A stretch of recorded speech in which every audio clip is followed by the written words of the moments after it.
আসসালামু আলাইকুম। সবাই কেমন আছেন? এখন বাজে রাত 11টা। দেখেন কি পরিমাণ বৃষ্টি হচ্ছে। এই পরিমাণ যদি বৃষ্টি হয় তাহলে এত কষ্ট করে কক্সবাজারে আসার কোনো মানে আছে? কি করব, মানে কপালটা একেবারেই খারাপ। কক্সবাজারে এসে যদি আমাকে রুমের ভিতরে ঘুমাতে হয়, তাহলে এত টাকা খরচ করে এত সময় নষ্ট করে আমি কেন কক্সবাজার আসবো? একটা না দুই রাত আমি ঘুমাই নেই। প্রচুর পরিমাণ বৃষ্টি হচ্ছে এখন। এটা হচ্ছে কলাতলি, দেখুন অবস্থা। রাতে 11টা বাজে এখনো বৃষ্টি।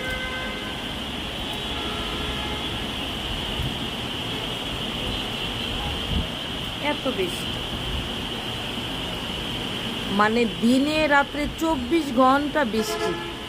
ঢাকাতে সকালবেলা বৃষ্টি ছিল না, আলহামদুলিল্লাহ ভালো ছিল, কিন্তু এখানে দিনে রাতে 24 ঘন্টা বৃষ্টি। এত বৃষ্টি থাকলে কিভাবে কি হবে, মানে ডিসিশন নিতে পারতেছি না। এখন কি ব্যাক করে চলেই যাব নাকি আরো 2-3 দিন থাকবো, মানে খুব কনফিউজে আছি আর কি, কি করব।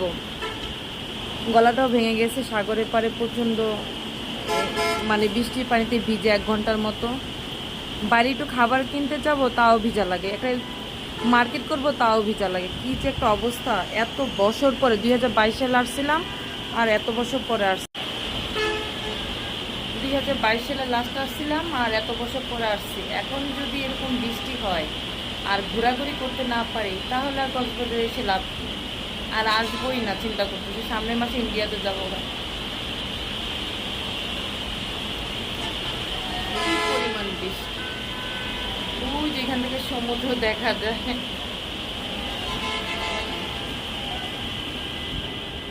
আমরা শুধু শুধু রুম নিচ্ছি, এই রুমটা একদম বেকার।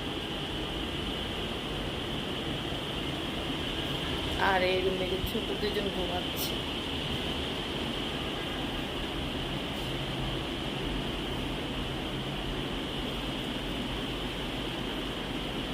আমি একা বসে আছি। কক্সবাজারে মানুষ আসে হয় হাজব্যান্ডের সাথে, নয় বয়ফ্রেন্ডের সাথে। আমার কপালই খারাপ, হাজব্যান্ডও নাই সাথে, বয়ফ্রেন্ডও না সাথে। বাচ্চা নিয়ে আসছি ঘোরার জন্য। যাই একটু মজা করবো, আনন্দ করবো, তারপরে এই বৃষ্টি করেন। এই বৃষ্টির মধ্যে কি আর ভালো লাগে? মোটেও না। কোনো আনন্দই আর হইল না, একদম কপালটাই খারাপ। ডিপ্রেশনে ভুগতেছিলাম, মন মানসিকতা ভালো না, তাই চিন্তা করতেছিলাম কক্সবাজার থেকে একটু ঘুরে আসলে মন মানসিকতা একটু ভালো থাকবে।